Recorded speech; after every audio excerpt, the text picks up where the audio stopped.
This is a video that will show you the progress of my redwoods that I've grown throughout this season. This one in front of you is a coast redwood. It is now approaching 3 years old.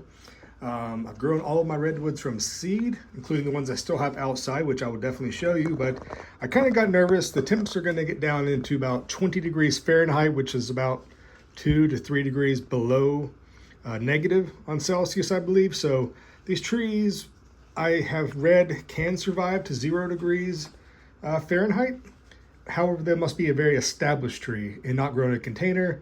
This one is, in fact, in a container, which I just replanted, by the way, because it was, roots are growing out of this little old nursery pot. So nevertheless, here we go. This is the Sequoia sempervirens. This is the coast redwood. Now, when I was in Northern California visiting before, they were, I've seen the native range, but they're also grow in people's yards. People plant them everywhere as ornamentals, and they don't grow quite as well as they do in the perfect climate, right on the coast in the rainy, foggy areas. However, they do survive, but the climate there, much warmer than the climate here. We are barely in zone 7A, which technically, I guess they're supposed to be able to survive. This is my only specimen of this species, so I didn't want to plant it out and have a really cold snap or winter, and it just would be dead. So then I'd have to start all over, from scratch. So I'm going to keep this particular one indoors, maybe for one more season. If I think it's ready, I might try to put it outside. We'll see, but I'm probably going to start some more of the coastal redwoods this winter as a project, and maybe I'll experiment in the future with some of those. But I might keep this one as my main specimen in this pot and keep it containerized and pruned up so that it can, just be a nice specimen. But it's right here. There's a humidifier, so if you see what you think is smoke, it's not smoke. It's definitely from the humidifiers in here. It's very high humidity, looking at 67% currently here in the dining room / plant room. But a little update on this here, even into the winter, it's still putting on new growth. Look at this here. This is November 26th, 2025, and this is still putting on new top growth. So I think the summer times, it's very, very hot here. It was very dry again for 2 years in a row. Plant didn't grow as fast in the summertime, which I think that's typical. And in the California range, these guys are gonna, be hot, dry summers. They get the fog, right? It keeps them alive. However, California, especially Northern California, Oregon, Washington, places like that, winter rains is where it's at. So this plant is probably adapted to growing in the milder winter weather at a faster rate because there's just more water. Okay, so that is the update on the coast redwood. Now let me show you some of my sequoias. And these are the sequoias. Okay, often people use these interchangeably as just redwoods. The coast redwood, this is the sequoia, which are both in the redwood family, but these are actually more conducive to surviving in my zone. These are not even a year old. Started these from seed probably in March or February, March of this year. So they're 6, 7, 8 months old. They're very slow growing trees. And I've noticed here, bringing aside, there's a lot of dieback of these old needles, which I'm assuming is probably pretty normal, especially for conifers. And again, like the coast redwood, it is still producing a little bit of new flush of growth right here. It's kind of hard to see with this lighting. Here you go. See all that new growth right there? That is awesome. So these are just, pale in comparison to the coast redwood, its cousin right there.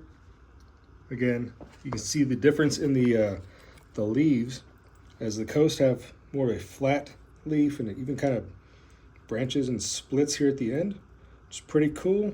And in going to Muir Woods up in San Francisco, just being around these giant trees, it's hard to describe it. The bark on it feels like it's almost hollow, and these needles feel very dry and coarse. It's kind of weird. I was expecting more of a pine, like a softer, more of a resinous maybe, but they were very dry, at least when I was there.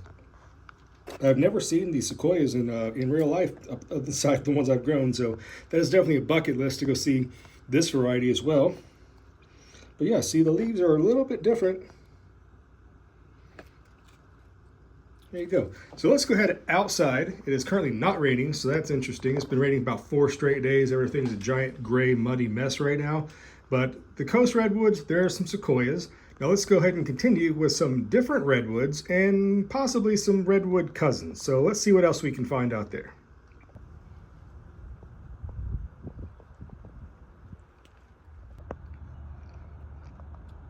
So as these are growing outdoors, there's a reason they can actually take the cold weather, and I am talking about none other than the Dan Redwood.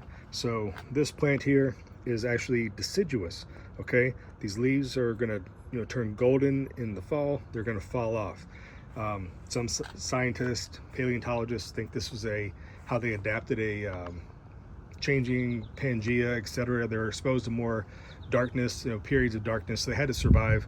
As the Sequoia sempervirens, the coast redwood would actually be growing year-round, and prolonged dark periods like very northern latitudes, they would have to adapt. So that's just a theory. I don't know. But this is my biggest one. Get this out of the way. Now this is probably pushing 3 years. It's very, very nice specimen. It's very healthy. It is covered in lots of little buds. So it's definitely going to have some more growth next year. And I pruned this up. Okay, I did. It was kind of getting a little bit top heavy, a little tall. All the growth was kind of focused at the top. So I cut the apex off right here in an attempt to kind of keep it more constrained and kind of bushier, because it was, again, pretty much just losing its vigor down here, and at the top was just a big cluster of leaves and things, and it just didn't look great. So I was trying to keep it just a little bit more managed.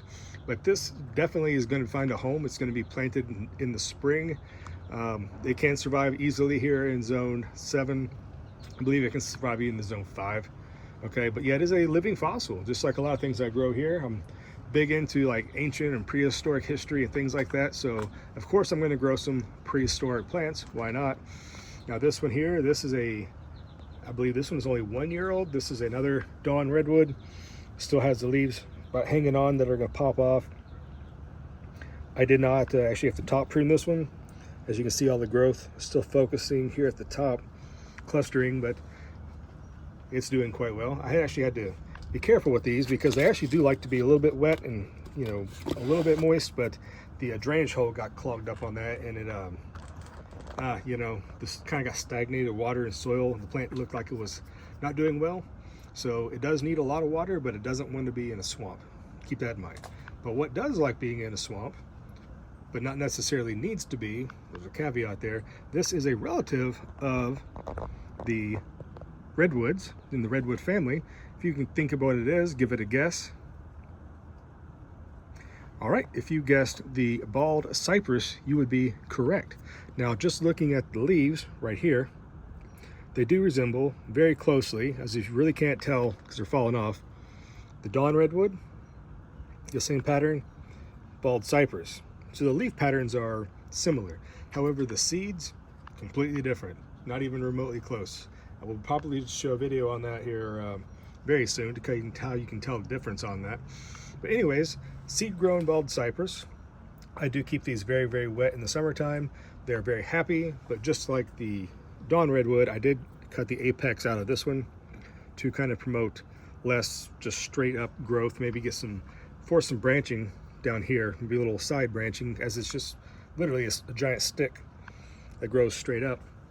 But again, approaching 3 years, has not put on side branches yet. So though I did prune it, you can see right here, it does have 2 where it's kind of forking right here, which is, I guess, something, but I was hoping really that it would get something down below, maybe even force out some suckers or some growth down that way to make it a little bit more of a bushier specimen.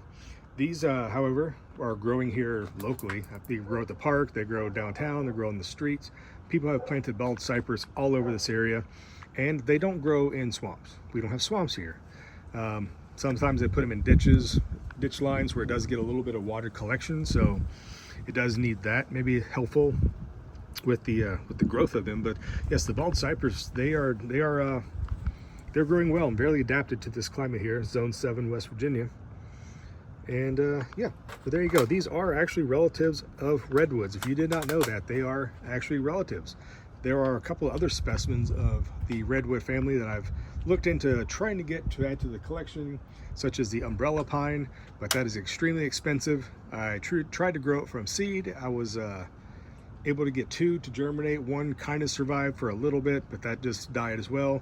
They're very difficult to grow from seed, and to buy an actual mature plant that you can put in your garden, which will absolutely survive in my climate should I choose to put one here, they're like $110, and they will grow, I think I saw something like 4 inches per year. They're very slow growing, but they're really, really cool. So I may actually get one this year just because no one's getting any younger, and I really kind of want to add one that's a really unique specimen. And if I do, definitely will bring you along. But there you go, guys. I'll wrap up the 2025 redwood growing season and the redwood relatives. Keep you posted, and in the springtime when I do start some more seeds, I will most certainly bring you along. So thanks for joining me for this little short redwood update. Hope you enjoyed it. Have a happy Thanksgiving wherever you are, and we'll see you back here with more growing soon. Goodbye.